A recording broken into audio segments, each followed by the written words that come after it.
Another popular topic for debate in the Dragon Age universe is where exactly do the Qunari stem from?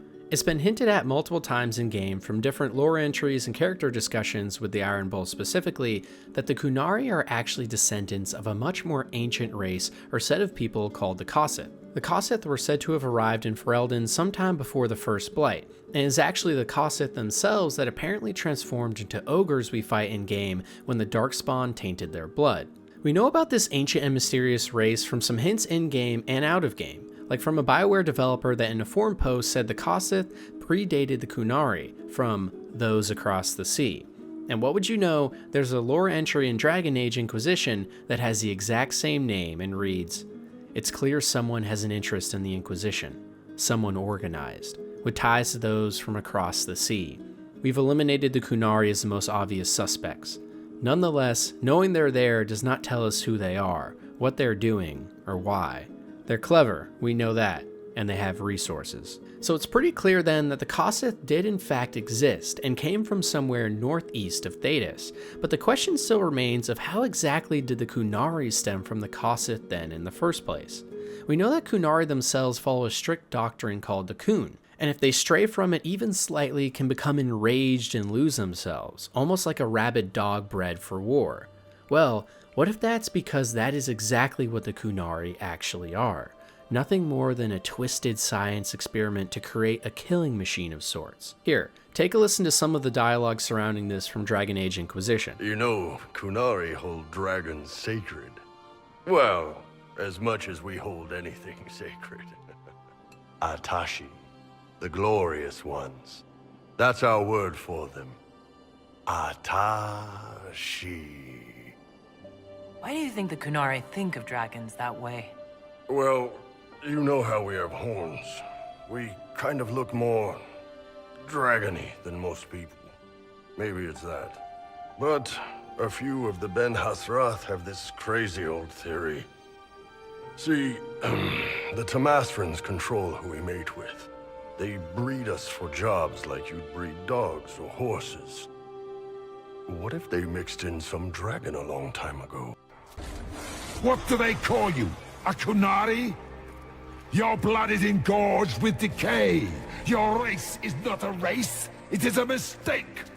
So could it be that the Qunari are actually Kossith mixed from the blood of dragons? That would explain why the Iron Bull and all Qunari feel a connection to them, and also would tie into Corypheus' speech regarding them being a mistake. And even more so, think about it. This weird connection wouldn't be all that weird in Dragon Age. After all, we know elf blood mixed with dragon blood can create elven gods like Flemeth, and that mixing darkspawn blood with that of a dragon creates an archdemon. So could it be that the mixing of the blood of a dragon with that of a Kossith actually results in a Qunari? A fierce and dragon-looking humanoid that most strictly follows a Qun code or risks becoming unstable. In my mind, this theory is as good as confirmed, but the question of how exactly this even happened is still up in the air. It could have been the Magistrates experimenting on elven Kossith slaves, or it could have been elven researchers mixing blood samples. It's hard to say. But either way, it's a lore point I would love to see be explored more in upcoming games. The Grey Wardens are one of Dragon Age's most important military forces, and the reason for this is they are one of the main warriors that in the times of the Blight fight back against the Darkspawn and risk their lives in order to slay the archdemons and save the surface world from the hellish spawn. The order was originally founded during the First Blight in order to fight back, and ever since they have been recruiting any and all volunteers across Thedas into the order to help them wage war when needed.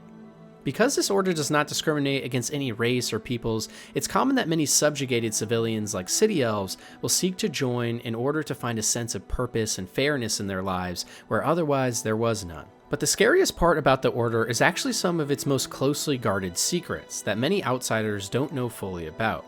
The most notable of these is the actual ritual that one must undergo to actually become a Grey Warden, where an individual must drink from a goblet of Darkspawn blood mixed with a drop of Archdemon blood. Darkspawn blood on its own will kill most people, and mixed with a drop of blood from the Archdemon itself can result in one of the most harrowing experiences a person can undergo. And it's only those that survive this twisted ritual that are deemed strong enough to actually join the order. And from that point on, after drinking the blood, each member can now sense Darkspawn and Archdemons and becomes especially adept at fighting them. But while in the original Dragon Age game, these Grey Wardens play a very pivotal role in the main story, in the more modern days of Dragon Age Inquisition, that isn't the case. One of the main secondary plots in Inquisition is the idea of where have all the Grey Wardens even gone? While you can have one join your team and meet a couple others, usually they have dialogue lines alluding to the fact that they don't know where all of the other Grey Wardens have gone or what they're doing as of late. Some in the community have begun to speculate that many Grey Wardens may actually be in hiding, waiting for a secret sixth blight that is about to ravage the world.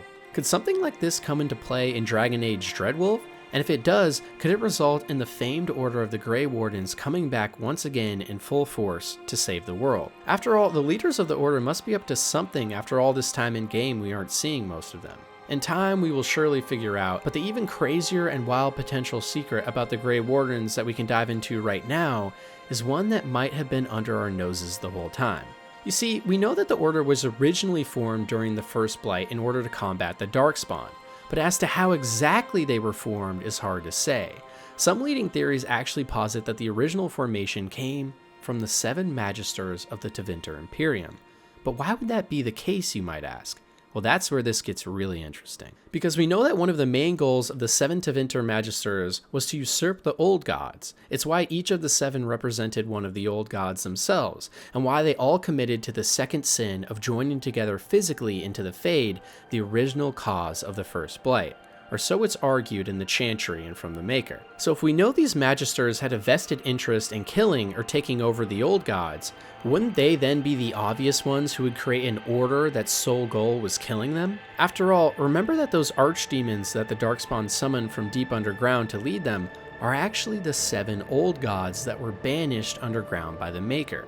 At least if we believe what the Chantry tells us. Regardless of whether you believe the Maker and Chantry though, we do know for a fact that the Magisters wanted to overpower the Old Gods, and that the Grey Wardens are doing so by killing the Archdemons, meaning the Tevinter Magisters may be the perfect fit for the secret behind the founding of the Grey Wardens. And if this theory is actually true, it may get even crazier, because we know from some lore documents in game that the Tevinter Magisters would be said to have the ability to jump bodies, with some reports in ancient Warden text slabs reporting similar things from the first Warden himself. So could it be that the first Grey Warden was actually a Tevinter Magister that has now over the years been jumping from one body to the next, leading the Order in an all-out war against the Darkspawn under the guise that they are saving the world, when really they're just trying to kill all the Old Gods in order to create a power vacuum for the original Magisters? In my opinion, it's one of the coolest theories the Dragon Age community in recent times has latched onto, and I really hope Bioware can at least hint at this being sort of true in future games. With the Chantry now being one of the predominant forces on Thedas in terms of influence through their belief in the Maker, and might in terms of the Templars, they are one of the strongest entities in the modern-day Dragon Age world. And one of their most revered figures of belief is the former mortal bride and prophet to the Maker himself, Andraste. Said to be a mortal woman who suffered great hardship at an early age, including the death of her family and kidnapping via the Tevinter armies, Andraste after her release went on to pray in the woods every night until one day the Maker answered. From this moment onward, Andraste started to spread the word of the Maker far and wide, and began to lead different rebel or faction groups in an uprising of faith. This even included many great figures joining her cause like Shartan, who led a group of elves, and in many other theories is argued that he may in fact be the Dreadwolf or Solus himself, trying to help out Andraste in her master plan. And from this newfound power, Andraste was able to free most of the lands of Thedas until one fateful day when one of her adversaries betrayed her, resulting in her capture and death at the hands of Tevinter soldiers. But after the Tevinter leader Mafarath had driven his sword through Andraste and killed her, he had a sudden realization that he did in fact believe that she was the chosen prophet, and that the words of the Maker were true.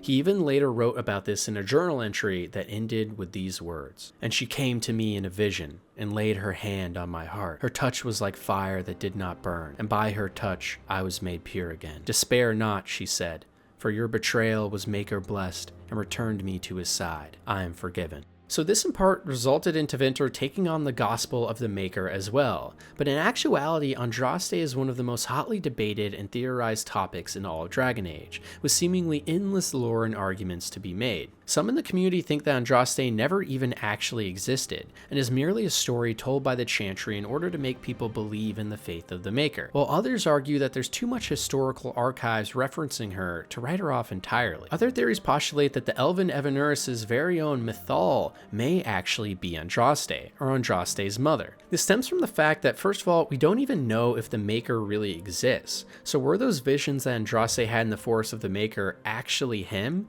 or could it have been Mythal disguising herself as some sort of other deity? After all, we know Mythal was said to only have offspring that were daughters, and from all accounts of Andraste as well, all of her offsprings were only daughters too, and no sons. An interesting coincidence for sure.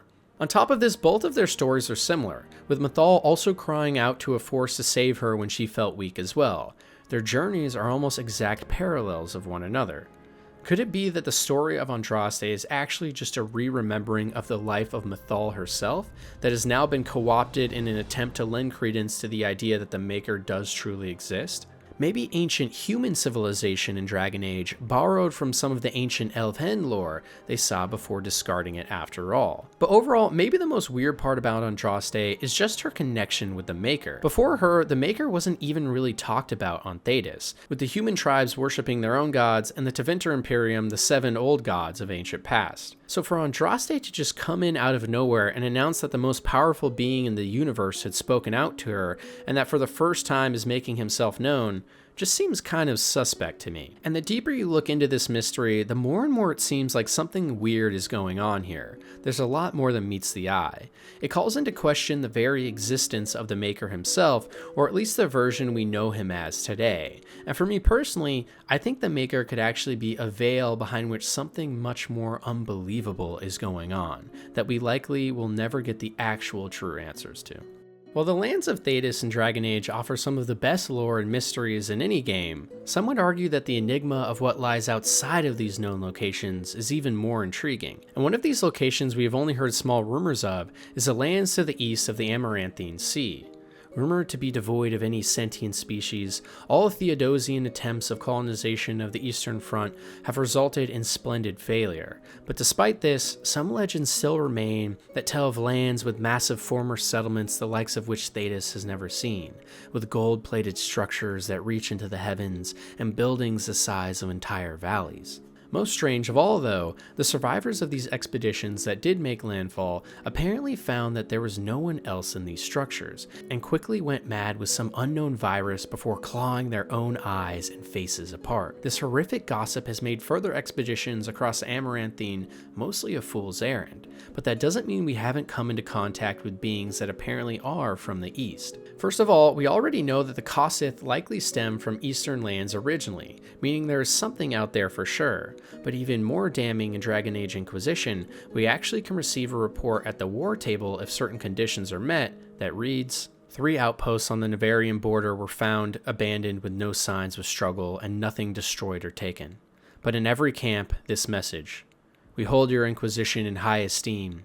Thedas' present troubles are great, but you have the strength to meet and conquer them. More will come. We prepare for the day and hold vigil. Do not look for your men. Do not mourn them. They have given themselves of their own free will to a higher cause.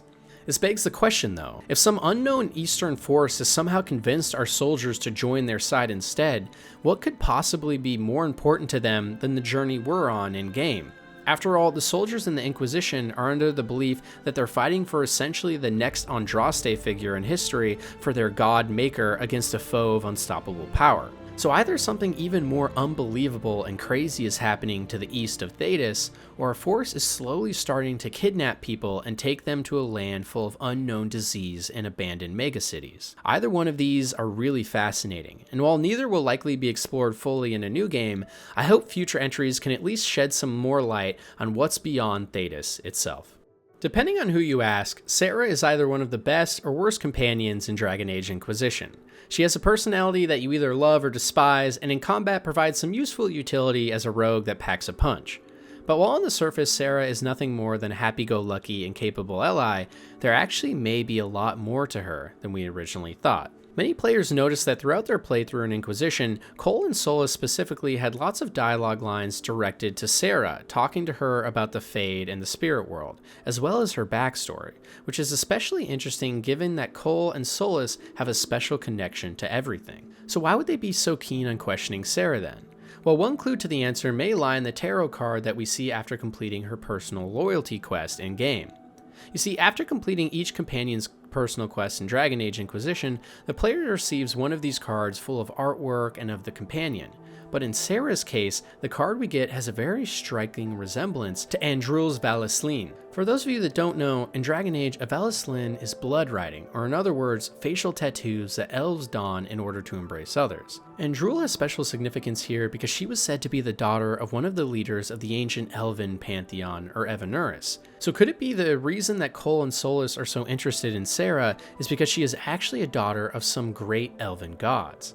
Another weird oddity about Sera is that her body is very different from that of most elves. She is taller, stockier, and varies so much so that she's actually unable to wear elven armor in game, instead opting for human garments instead. The reason this is significant is because the only other elves we know of that have similar body types to this are the ancient Elven of the Pantheon's heydays, as we see from Solas having broader shoulders, and also in the Well of Sorrows when seeing an Evanuris, it is given a human body model in the game files, not in elves. Which, side note, could potentially mean that the ancient elves were actually humans, and that's where humanity originally came from, especially given Bioware has used human models for other Evanuris in-game.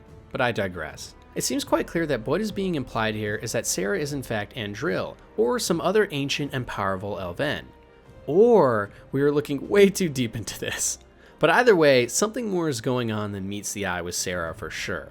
And it may even be that she has more magical powers than we could ever imagine, that are being suppressed from her childhood, powers that Solas and Cole are interested in figuring out. Titans are one of the most interesting parts of the Dragon Age lore, but sadly, at the time period we're in today, it's seldom we ever actually get to see or converse with one. The only instance where we actually do get to interact with a Titan in-game that we know of is from the Dragon Age Inquisition Descent DLC, and it's here we learn much about the ancient past of the dwarves and how the Titans seem to have made them forget some of their inscribed memories, even at the capital of Orzammar.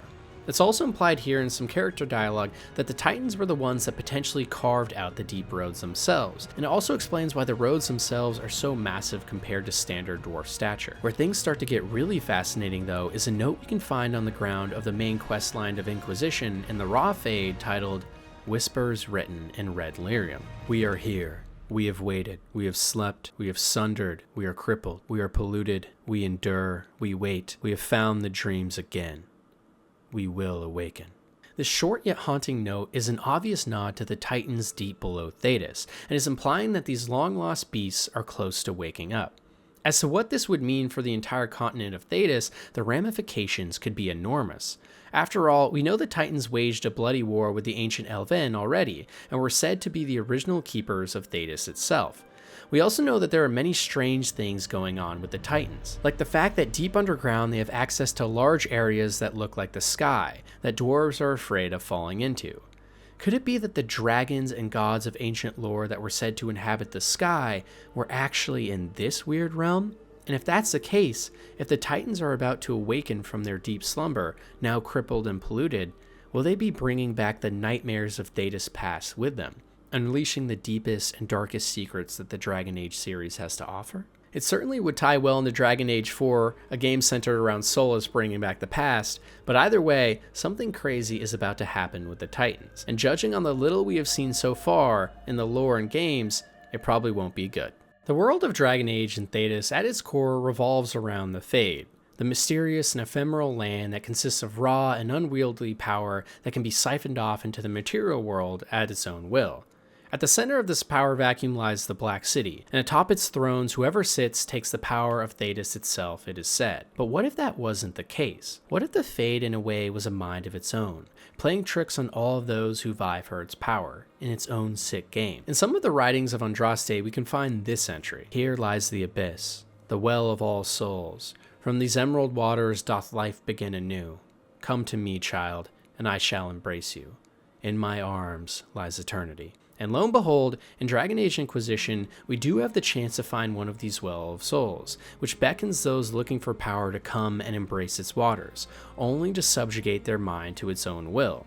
It's a similar process to the taint for the Darkspawn that binds them to the will of the old gods, but that makes us begin to wonder.